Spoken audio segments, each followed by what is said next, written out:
Hi everyone. Here I wanted to give you a little bit of a background on the presentation that you're going to do about either WashU's Center for Teaching and Learning resources, their website, or choosing one of a few articles that I've put out there for you. So the CTL website, that's the Center for Teaching and Learning, has a number of different topics that are really interesting and focused on presentations in the context of teaching. But I think a lot of that will be useful for you all as you consider explaining your research to those not in your field or those in related fields, even if it is somebody in management where you're working or somebody you're trying to get funding from.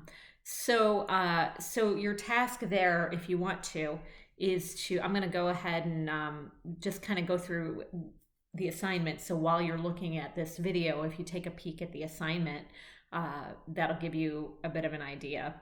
The website for CTL is just ctl.wistal.edu/resources. And that one, it's got a lot of different little mini articles. They're like little sort of nuggets of wisdom on how to approach teaching. Some of them are not presentation related, so I would stick with something that's related in some way to explaining or presenting or managing a class, managing a discussion. There are some really cool ones like facilitating in-class group work. Teaching with lectures is really specific to presenting. Commenting on student writing, so that's really thinking about how to give feedback to students, asking questions to improve learning that you might think about as part of managing a discussion. So all of these would be relevant to if you're presenting at a conference and maybe doing a discussion or a panel, something like that, or even if you think about lab meetings and if you're opening it up to discussion. The next option, though, is I identified a few different articles that were really nice and brought in some different aspects of presenting. One is about doing poster presentations, and I think that's interesting and relevant for a lot of you. One is about doing PowerPoint and really using PowerPoint in a meaningful way while presenting, and they talk about on stage, so it may be in a larger context, but it makes sense for a smaller context as well.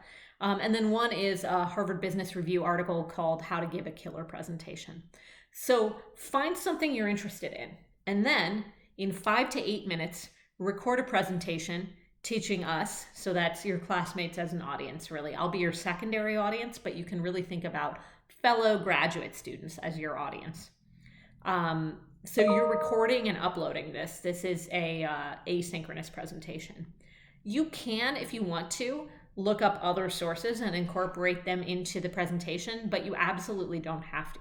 But if you think, oh, there's this way of making it really engaging, I'm going to use image sources, or I can find a little clip from a video, you can certainly incorporate those in what you do.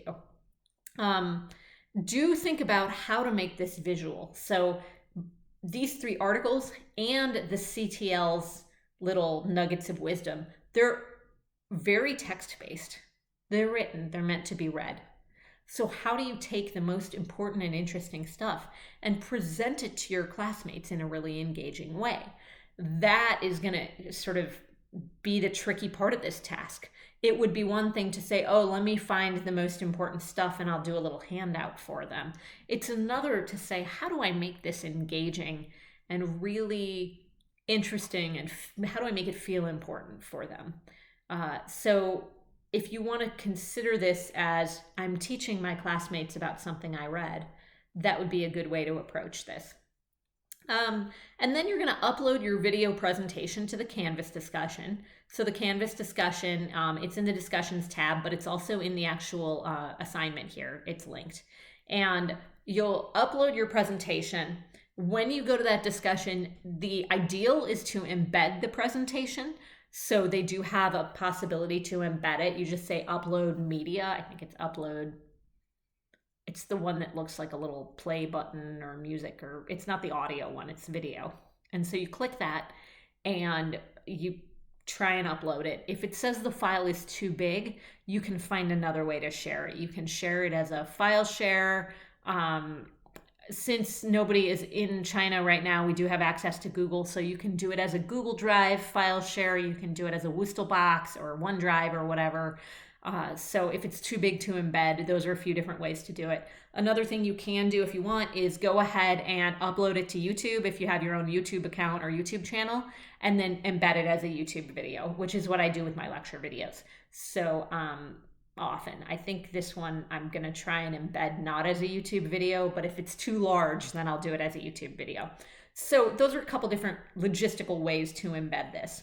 And then go in and comment on your peers' presentations. So watch their presentations and comment.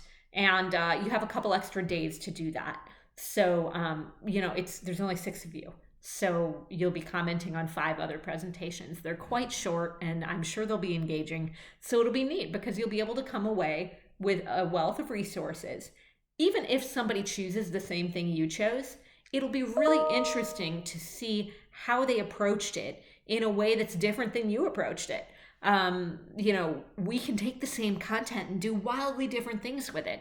And that's part of the exciting thing here. So if 2 or 3 people pick the same thing, that's fine. We're going to get 2 or 3 different ways of taking in that information. And I think it'll be really instructive in its own way.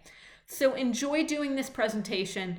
I think it's going to be a lot of fun. It's going to be a lot of fun for me to see how you translated that written text into a presentation. And then, you'll just gain a little bit of knowledge about a lot of different things and a chance to practice doing an asynchronous presentation and recording it. You can use visuals if you choose. You don't have to. If you do use visuals, they can be PowerPoint, they can be embedded videos. It's entirely up to you how you want to approach this. Really think about, how do I take these visuals and make them compelling and make them pop, make them sing? With the visuals, if you are doing a PowerPoint or some sort of slideshow, revisit that assertion evidence slide design and really kind of focus on keeping the text down. You don't want too much text in your slides. And that is something we're talking about this week as well. But if you don't have a PowerPoint, that's fine too. So enjoy this presentation. I think it's going to be a fun one, and it'll be a good chance to ramp up to the couple of presentations you're doing after this. So thanks so much and have fun.